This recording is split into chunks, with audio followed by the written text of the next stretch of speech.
it going? Good. Congratulations, your very first start, your very first win as a starter. Yep. So what was kind of going through your mind leading in today? You knew you're going to have a big role on the staff this season.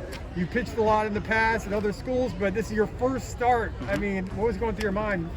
You know, a lot of adrenaline. I was excited. It was one of those things where I was at Maryland, even in my outings there, we just didn't get too many fans, so I didn't get that surreal environment aspect of it.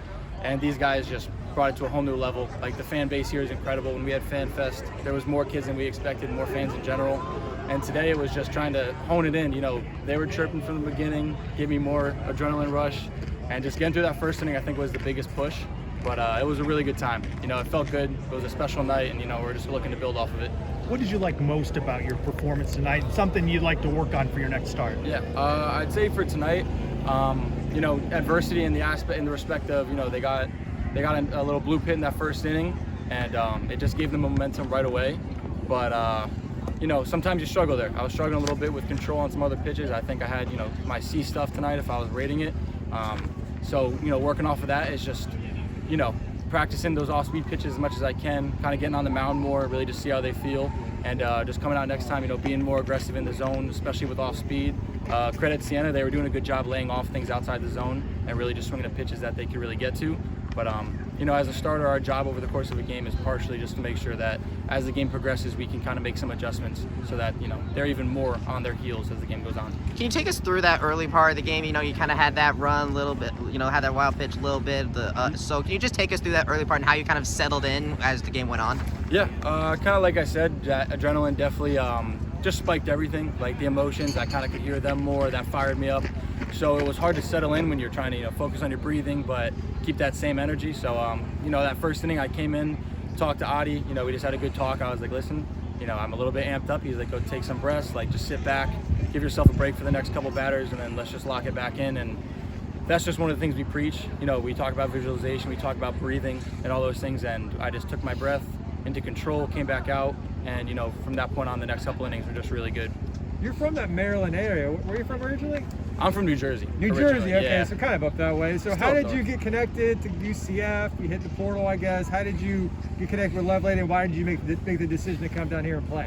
Yeah, so obviously being in Maryland, and when you're from the northern areas, it's hard to get those southern schools to look at you, especially when you're at a young age, unless you're really, you know, blowing it out the water, have special stuff. So once I hit the Cape this summer, I got in touch with Freeland and Patterson. They were both on my team.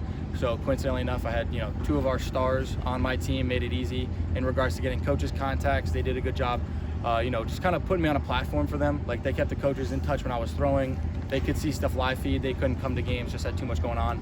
But, you know, they were kind of the last team to really reach out with an offer. I had a couple other schools, some SEC, some ACC, where I was quite honestly leaning toward making a decision, but I wanted to be here just based off of the experiences they were telling me, you know, what they had, the culture that was built here, even before they had been here. Like, what I'd heard, I thought it was like a special place to be. And, you know, Lovelady gave me a call, like, middle of a game, said, hey, like, this is the situation, this is where we see you. Like, there's a spot open, if you think you can earn it, show us. And, you know, we went from there. So that night I took the offer because I couldn't wait to get down here. Everything I'd seen from these guys, I was super ecstatic. What was Freeland's sales pitch, the player's sales pitch? You know, they purposely left out the conditioning aspect of things. You know, especially in the fall, we do a lot of conditioning just to keep ourselves right. A lot of competitions, and most of them are physical. But their big pitch was just Adi. It was Adi and Lovelady. When, you know, I got my first conversation with Adi, I could just tell the way he approached the game as a coach, as a pitcher. He wasn't going to try to control me. He was going to try to control the game more so, and just go off of what I was feeling. And, you know, in the past I didn't have that, but that's what I was looking for. And same thing, he's a big analytical guy. He does both analytical and mechanical. And as a pitcher, for myself, that's what I look for. So talking to him and then getting to talk to Lovelady, obviously they take the games very seriously, our practices seriously, but we can be laid back and have fun. Like, I can go talk to my family, you know, before a game and just say hi, or I can mess around with my teammates in a game while, you know, we're between innings. And those were just some of the small aspects that, as we're playing at this stage, you want to keep the game fun, and it's hard to in college with how strenuous it can be, and they just do a great job with that. So that's kind of what really gravitated me toward this place. Tonight was your first start, but how excited are you just for this season, just the opportunity to prove yourself as a starting pitcher, playing at a high level? You got to be really amped up after a great summer in the Cape to come here and try to prove yourself as a starter. Yeah, no, I mean, it's great. Like I said, they forced me to earn it. They said from the very beginning, like, there's a spot open, but we already have 5 guys, like, looking for it. We have 5 guys that we're planning to go through over the course of the fall and early spring. And it's just special. Like, the guys here, I've always talked about it with them, and I've preached it to the coaches, like, the camaraderie level and just, like, the brotherhood. It's a silly thing, everyone says it, but the brotherhood that's actually here is really, really special. Like, I've never been in it before, and when I first got here, you know, the new guy you typically don't give the credit to. And they were right away, like, loving, open arms, wanted to bring me in, treat me like as if I'd been with them for 5 years. So I think it's going to be special. I mean, you know, we have 2 great games against Siena. We got one more tomorrow that we got to stay locked in for. Kind of get greedy is the way we approach it.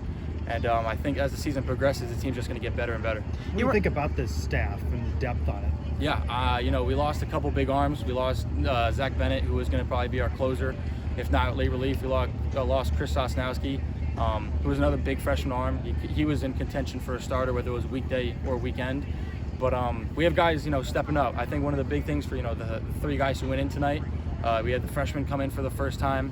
It was nice for them to have a lead, just to have some backup, but getting them that first start with the pressure of fans and, you know, it's a nightlife game, it was big because they're going to have to step up. I think we have a lot of depth. I think Will is going to be really special back there. Obviously, he hasn't gotten a chance these past couple of days. You know, his goal is going to be being that guy who comes in with the game on the line and shutting it down.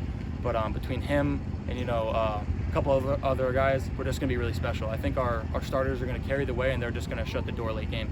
You were the only one that made your UCF debut tonight. You had Kyle Kramer, Silas Clarks, Dominic Carcelone, Jacob Marlowe come in tonight as well. How would you say their pitching went tonight?